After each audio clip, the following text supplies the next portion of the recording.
Pero napakaganda ng kwento. It was meant. I mean, it was really meant. Kaya kanina tinanong kita, sabi ko, mahilig ka ba sa dagat? Kasi yun ang negosyo. Yes.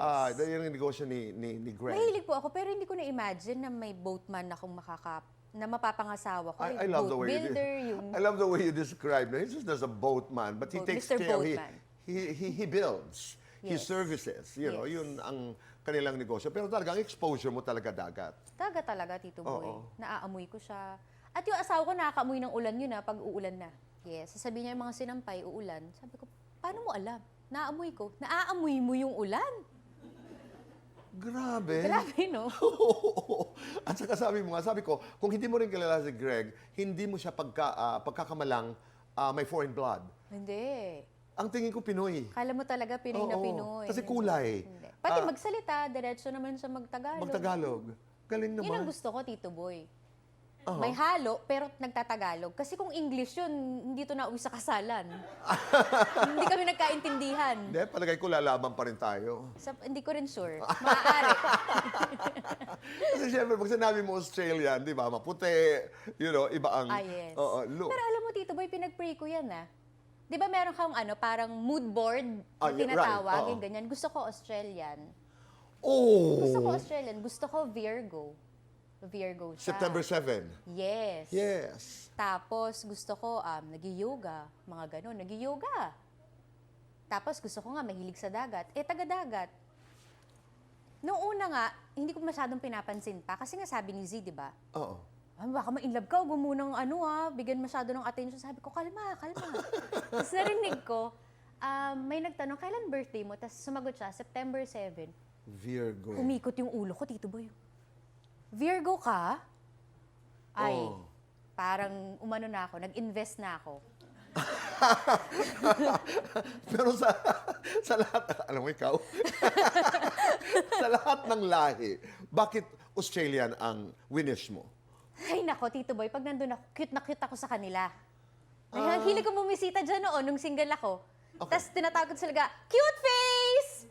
Ginaganon ko yung mga ang gwapong-gwapong-gwapo ako sa kanila. Yung kanilang salita. Yung kanilang salita rin, kahit hindi ko sila naiintindihan. Ako din? Oo. Ako, Tito Boy, hindi ko pa nakakausap ng matagal yung daddy niya. Uh-huh. Lagi lang akong, yeah, sure. Pero minsan si Greg may kukunin, kaming tatlo lang nasa table. Sabi ko talaga, huwag kang aalis, huwag mo kung iiwan mo. Kasi pag may tinanong, hindi ko talaga, ano daw? Kasi minsan pag nandyan si Greg, ano yun? Nagaganon ko pa.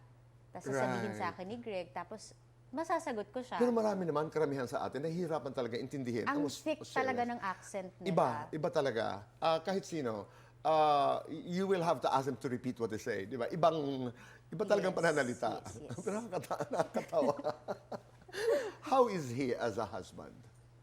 Maserbisyo din siya pero Oo. sa ibang pamamaraan. Of course, hindi naman din sa luto. Parang ako na yun, bilang misis yun. Siya yung mga house repairs. Oh, Handyman you're right. Ganun. Wala kang isang salita, tapos gagawin niya. Siya bahala sa lahat. Oo. So, hindi ka, pagagaanin na yung buhay mo. Ganun Oo. siya. Tapos, mo siya, best friend. Best friend ko siya.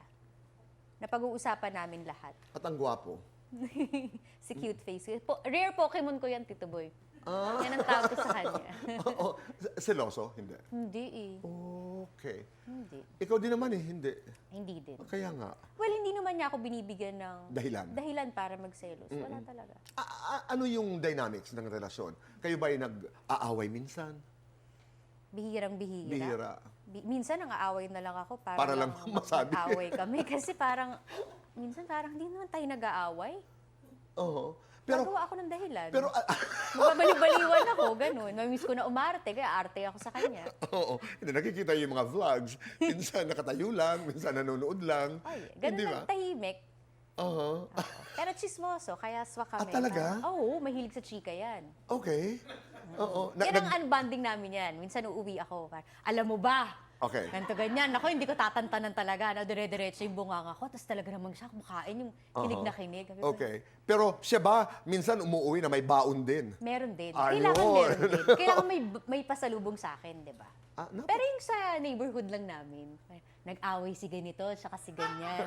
Ganun na lang, chismisang mag-asawa na lang din talaga. Ha? Hiwalay na. Mga ganun kami, ha? Paano yung bata?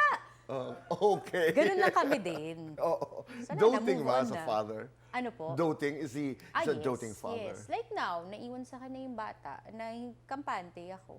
Oo. Ang sarap. Kasi pag pinapanood ko kayo, parang, alam mo yung may feeling ka na nakangiti ka pala. I haven't met him, but alam mo yun, yung walang Wala kaarte-arte. talaga. Tito Boy, nung unang beses ko siyang, imagine mo, kikitain niya artista at saka maganda, pretty. Alam niya, pretty of ako, di course, ba? oo. Nagpunta ng meet-up namin, nakapaa. Oh. Nakapaa. So, syempre, mahilig ako sa tiil, sa paa, di ba? Oo. Tignan mo yung hygiene, parang ganun Correct. din, di ba? Oo. Tinignan ko sa ilalim ng tiil. Ba't ganun nakapaa? Okay. Talagang parang yung taong dagat, yung... Oo. Basta ganun siya. Walang kaarte-arte. Nakalala ko siya, wala siyang shoes. Oo. Mga tsinelas marami. So, invest si Bakla. Bilang kita ng mga shoes, kasi magmamanila tayo. Makikilala yung mga friends ko doon, pwede nakapaaka, tsaka nakatsinelas. Anong sabi niya? Okay naman sa kanya. Oh. Tapos minsan bibihisan mo, kasi nga, board shorts, tsinelas, t-shirt. Pero yun kasi siya. Tsaka yun yung love ko sa kanya. Tama. Minsan lang kailangan lang i-dress up ng konti.